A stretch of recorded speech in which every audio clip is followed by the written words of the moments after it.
We have an intriguing week coming up, both from a top-down and a bottom-up perspective. On the macro front, the latest round of Purchasing Managers' Indices from the UK and around the world will take centre stage. The British Manufacturing, Construction and Services surveys are due out on Monday to Wednesday, the 2nd, 3rd and 4th of July, respectively. Remember that with these data points, a reading above 50 is usually seen as suggestive of currently good conditions and future growth, and one below, well, that could be a scenario of a downturn or even a recession in the future.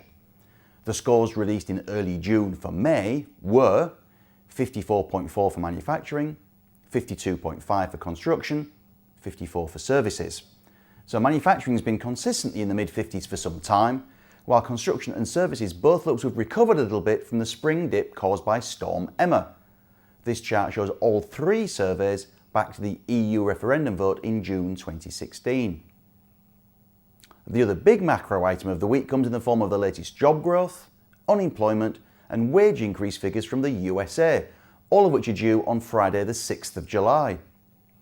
The US jobless rate fell to just 3.8% in May, the lowest figure since 2000, as America added 223,000 jobs in the month. Meanwhile, wage growth accelerated a little bit to 2.7% year on year. Economists are frankly still baffled as to why a low jobless rate is not leading to a markedly higher wage number. But all three of those headline figures are still running pretty hot, and if they continue to do so, that could lead to two further interest rate increases from the US Federal Reserve this year. They would be the 8th and 9th of this upcycle. And they also could keep it on track for three more hikes of 1/4 point apiece in 2019. If the Fed sticks to that plan, that would leave the upper band of its target range at 2.5% at the end of this year and 3.25% at the end of next. The question then is, do improved returns on cash and higher bond yields, all banked in the world's reserve currency, the dollar, start to lure investors away from stocks? On the company front, we've also got some scheduled corporate news which would be worth a look, including statements from 3 FTSE 100 firms and a good handful of FTSE 250 members.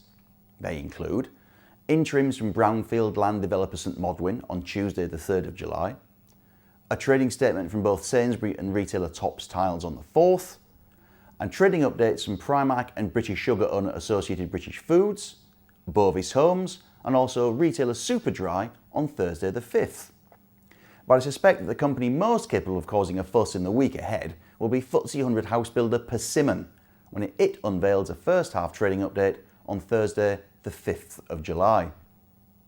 Now, the company's been in the news for mainly the wrong reasons this year, owing to the rumpus over the pay packets of its leading executives, which have been swollen thanks to how the share price has soared since long-term incentive plans, or LTIPs, were awarded back in 2012. However, Persimmon shares have actually fallen back of late thanks to cautionary comments from sector peers Crest Nicholson and Barclay. Both have talked of rising cost pressures, and Barclay suggested its profits could fall by up to a third in its new financial year thanks to macro uncertainty, weakness in London and the South East, and those aforementioned cost pressures. Persimmon's got a bit of a broader geographic spread than Barclay. 52% of its sales last year were in the north and 48% in the south. So it'll be interesting to hear how the York headquarters firm is seeing the UK housing market right now. The key numbers to watch will be as follows. Total forward sales is the first one, which were £2.76 billion as of a trading statement on the 25th of April. At the first half stage last year, forward sales were just £1.6 billion. Then secondly, look at the private weekly sales rate. That was 0.85 units in the first 4 months of this year. The figure for the first half of last year was 0.8. And then look at average selling prices, which were £236,500 up to the end of April, against £213,000 in the whole of 2017. More strategically, watch out for any comments from Chief Executive Jeff Fairburn on the following. Capital investment to boost roof tile, timber frame and wall panel production after 2017's investment in more brick capacity. The planned cash return programme via the 110 pence per share ordinary dividend that's due on the 2nd of July and 125p a share special dividend for each of the next 3 years in March or April. In total, Persimmon will have returned £13 a share in cash to investors by the time the programme is completed, and the shares currently come with a yield of around 9% as a result of those plans.